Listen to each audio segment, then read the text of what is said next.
Dapit hapon, kasabay ng paglubog ng haring araw sa kalawakan, ika-30 ng Abril taong 1986, isinilang ang tubong Misamis Occidental na halimaw na tinador ng piniritong bangaw. Tinigurian itong delubyo ng mga pantas na opisyal ng pampalakas ang pakikipaglaban dahil sa malademonyitong kamao nito na kapag tinamaan ka ay daig mo pa ang tumira ng rugby, poultry, Christmas tree, laundry, electricity at panty na bacon na gawa sa dahon. Bagamat mukhang siraulong matino ang ating kababayan na ito mga kaibigan, ay ibang-iba ang imahe nito pagdating sa pakikipaglaban sa ibabaw ng lona. Kung titignan kasi natin ang malapitan ng ating kababayan na ito mga kaibigan, ay mukhang may busilak na puso ito pagtulog at parang professional na manginginom lang sa kanto na miski nga magwawales at basurerong napadaan lang ay pinapatagay ng black label na may halong gin bulag at situ.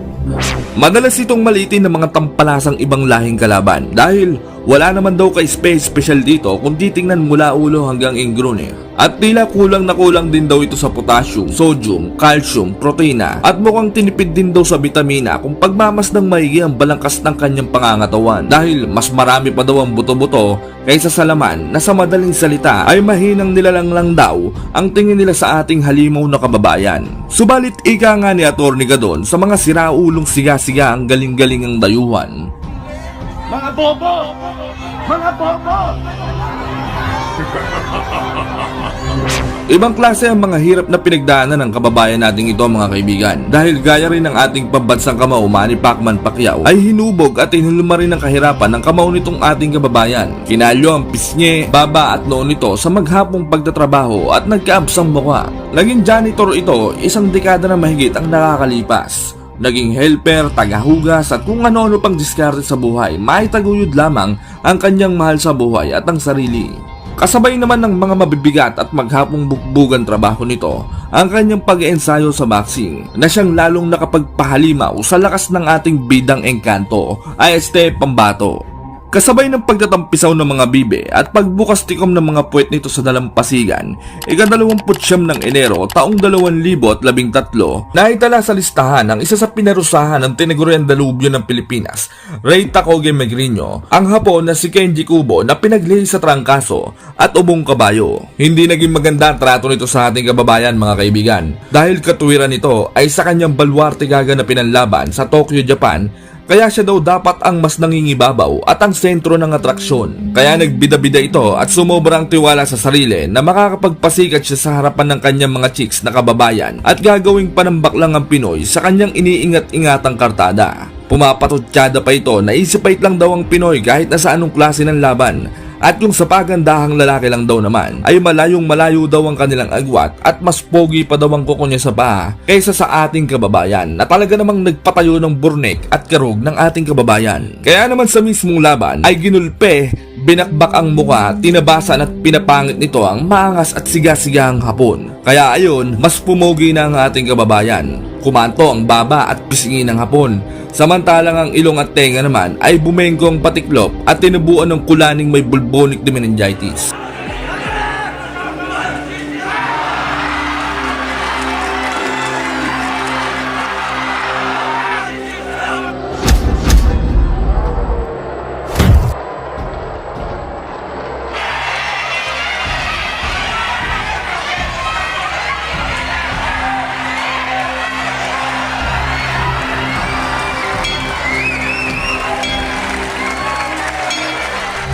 Ilang taon lamang ang nakalipas ay tumungo na naman ang Pinoy na mananabas sa bansang China upang sagupain ang isang tampalasang Hapon na naman para sa isang 8-round super bantamweight bout na walang iba kundi si Yuki Strong Kobayashi na pinaglihi sa kinamatisang sushi.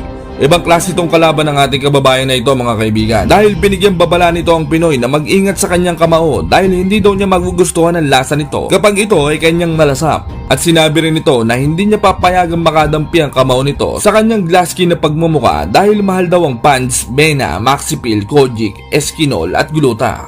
Nginisiyan lang ito ng ating kababayan at sininso dahil wala naman daw siyang naintindihan ni isa sa lahat ng mga pinagsasabi nito. Paano nga ba naman? Hapon yun eh.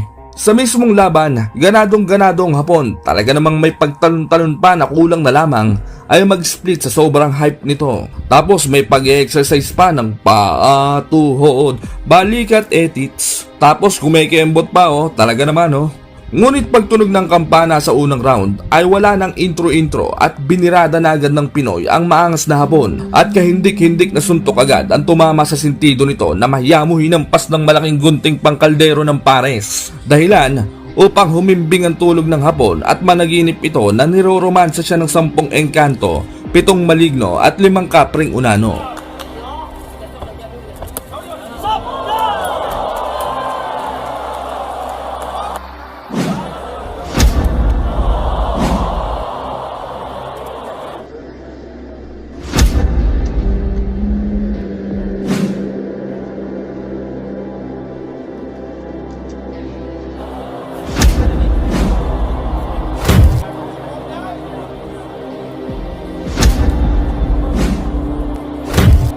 Your winner, by way of knockout, del Novillo, Rey Megriño Singwancha.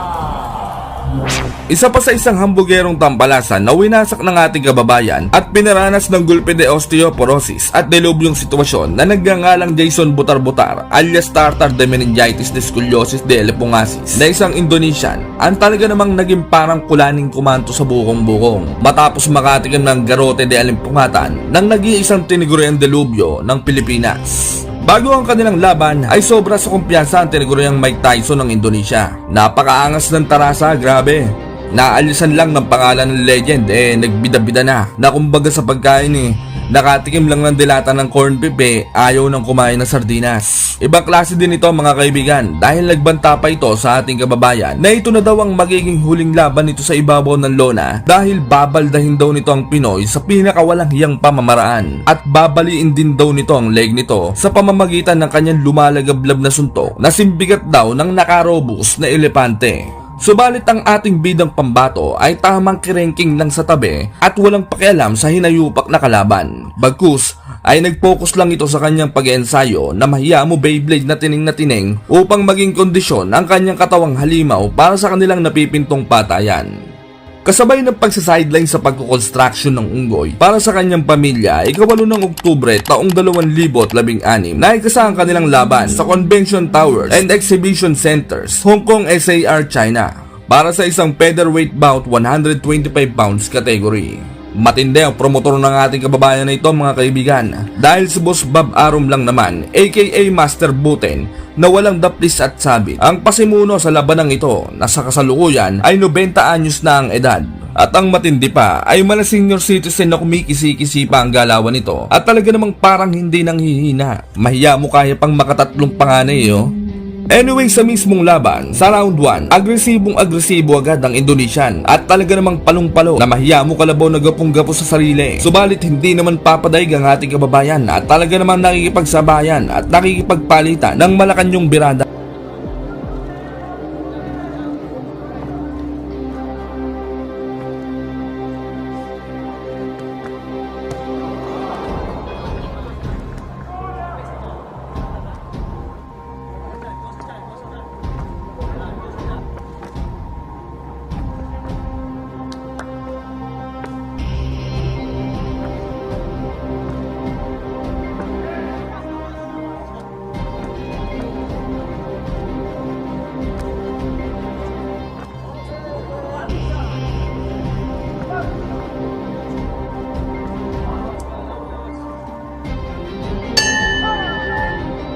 Round 2, nagmamala-armalite na atake si Butar-Butar. Kinakangkang maigi ang halimaw nating pambato. Nang hindi niya alam ay maladilata ng sardinas na bagong welding ang tiks ng nguya-nguyaan nito. Walang katalab-talab ang mga atake nito.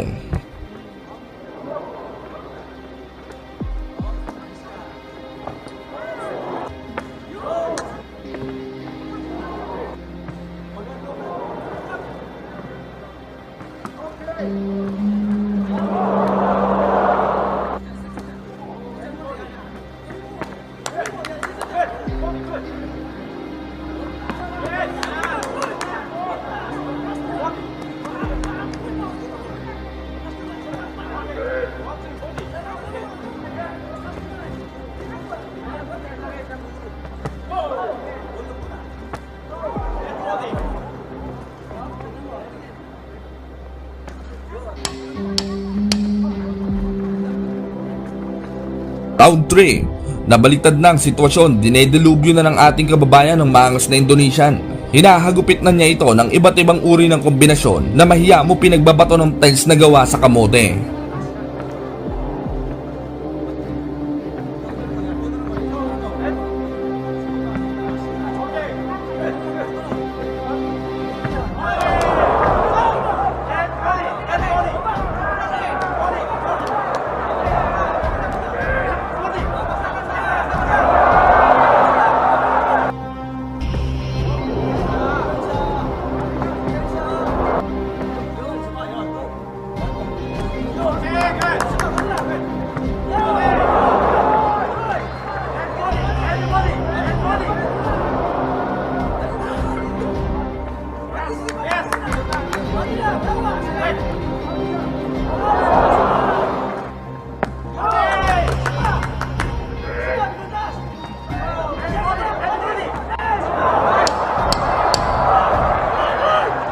Round 5. Isang kagulagulantang na dilubyong suntok ang tumama sa nguya-nguyaan ni Butar-Butar na talaga namang nagpaalog sa kaluluwa nito na mahiya mo hinampas ng poso.